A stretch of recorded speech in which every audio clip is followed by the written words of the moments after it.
Kelompok perampok menyerbu masuk ke dalam min kerajaan Spanyol. Cetak sendiri 1 miliar euro. Kemudian kabur dengan aman. Tersebar di seluruh dunia. Selama 2 tahun terakhir, polisi telah mencari komplotan ini, tetapi tidak ada jejak. Orang-orang ini tampaknya telah benar-benar menguap dari dunia. Rio dan Tokyo adalah 2 anggota bandit. Mereka bersembunyi di sebuah pulau kecil di Karibia. Berenang setiap hari, memancing. Kehidupan orang kaya sangat menyenangkan. Satu-satunya ketidaknyamanan adalah tidak bisa berkomunikasi dengan dunia luar. Setelah hidup seperti ini selama 2 tahun, Tokyo merasa bosan. Dia ingin pergi keluar dan melihat dunia sendirian untuk sementara waktu. Sebelum pergi, Rio memberinya telepon satelit. Itu adalah barang yang dia beli di pasar gelap. 2 orang membuat janji. Setiap 3 hari akan saling menelepon 5 menit jam 6 sore. Jadi, Tokyo sendiri yang meninggalkan pulau itu. Setelah 2 tahun tidak mengalami kehidupan perkotaan modern. Begitu dia memasuki kota, dia benar-benar seperti hilangkan dirinya.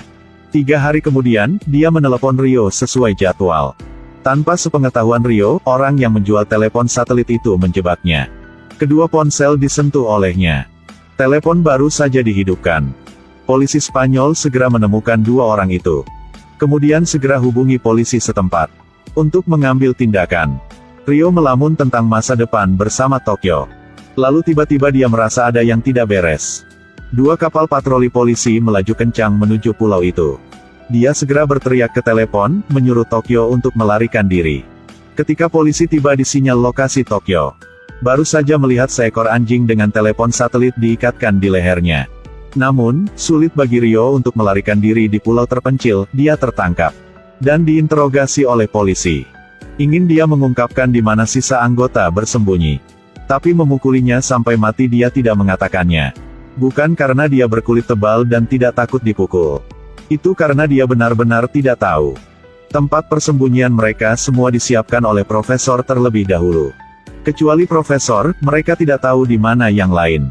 Profesor meninggalkan mereka nomor telepon. Jika memiliki masalah, dapat menghubungi dia di nomor ini. Setelah melarikan diri dari polisi, Tokyo menelepon nomor tersebut. Melalui beberapa panduan, dia akhirnya menemukan profesor di Thailand. Di sebelahnya ada seorang wanita. Tokyo terkejut, bukankah orang ini Inspektur Polisi Raquel Murillo? Dia tidak menyangka profesor tidak hanya mencuri uang negara. Dia juga merampok orang-orang bangsa. Sekarang Raquel dan profesor adalah pasangan. Mengetahui bahwa Rio ditangkap, dia segera memanggil anggota yang tersisa. Sebelumnya, kru mereka terdiri dari 9 orang. Tapi selama aksi di Royal Mint, Berlin dan 2 anggota lainnya meninggal. Sekarang Rio ditangkap lagi. Kru mereka hanya sisa 5 orang. Termasuk Profesor, Tokyo, Nairobi, Helsinki, Denver.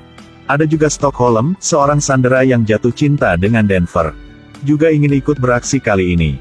Termasuk Raquel, tim mereka terdiri dari 7 orang. Bagaimana cara menyelamatkan Rio dari polisi? Profesor berpikir lama. Akhirnya memutuskan untuk membuat kesepakatan besar. Dia ingin merampok cadangan emas bank negara. Ini adalah rencana Berlin. Tapi kemudian profesor merasa risikonya terlalu tinggi, jadi dia mengubahnya menjadi merampok Royal Mint. Dia mengundang Martin Barot, teman dekat dan mantan kamerat Berlin ketika dia masih hidup. Biarkan dia menjadi komandan. Masalah terbesar sekarang adalah bagaimana membobol bank. Jawabannya adalah menciptakan kekacauan. Sebuah balon udara panas tak dikenal terbang di atas Madrid.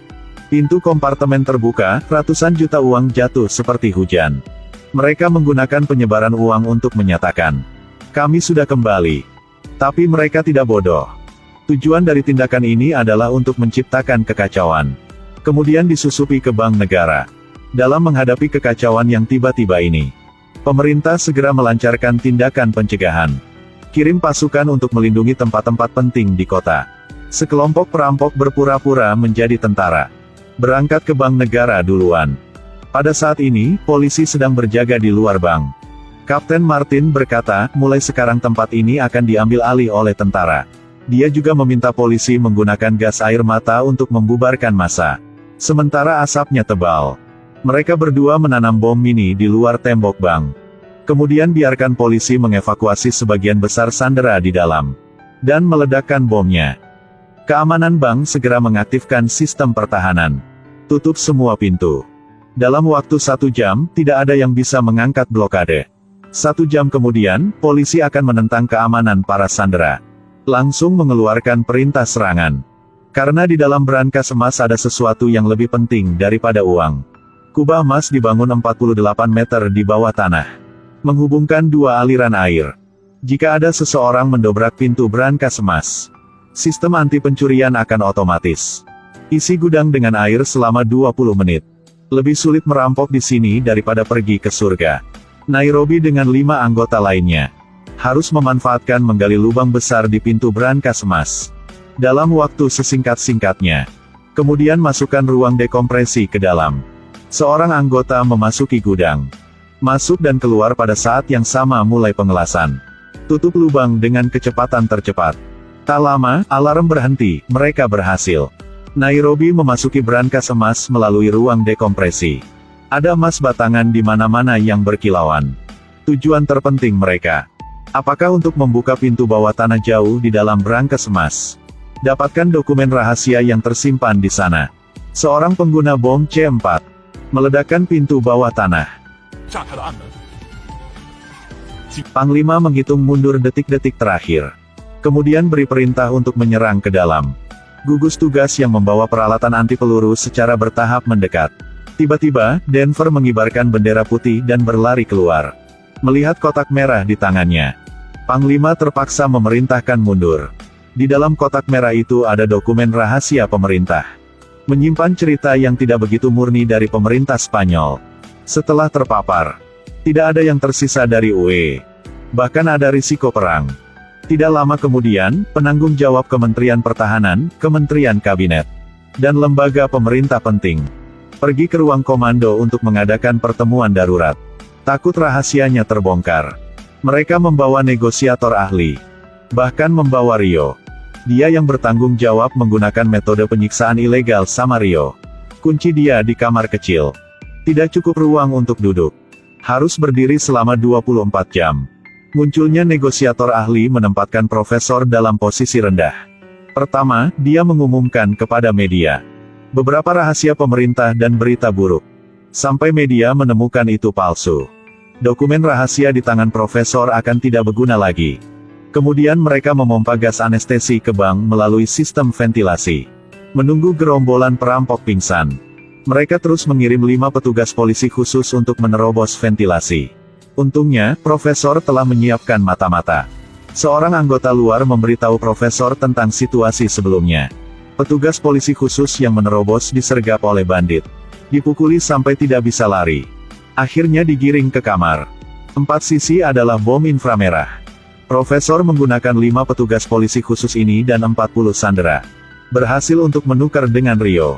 Menurut petunjuk saat berbicara dengan Rio, dia tahu di dalam tubuh Rio menginstal penyadap dan perangkat navigasi. Mereka menemukan solusinya. Keluarkan perangkat itu secara diam-diam. Letakkan perangkat itu di musang pasir. Lalu membuatkan banyak suara. Menyesatkan polisi bahwa mereka telah melarikan diri. Pada titik ini, Profesor dan Raquel berada dalam masalah besar. Kendaraan komando punya mereka terdeteksi oleh kendaraan udara tak berawak. Keduanya meninggalkan mobil, berpisah dan memanjat pohon untuk bersembunyi dari alat pelacak. Raquel sudah setengah jalan ketika dia tergelincir.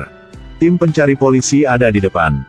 Dia harus lari bersembunyi di kandang ayam sebuah rumah tangga. Pada saat yang sama, polisi juga melacak ke lokasi sinyal pelacak Rio. Ketika mencapai selokan di bawah terowongan, mereka menemukan targetnya hanyalah seekor musang. Seluruh perintah hampir menjadi gila. Polisi memutuskan untuk membalas. Negosiator membawa putra Nairobi ke pintu depan bank. Nairobi melihat putranya dan tercengang. Penembak jitu itu mengenai saat yang tepat, 1 tembakan mengenai Nairobi. Pada saat ini, Raquel juga ditangkap oleh polisi. Polisi memaksanya untuk mengungkapkan keberadaan profesor, tetapi Raquel dengan tegas menolak untuk memberitahu. Sebuah tembakan senjata terdengar.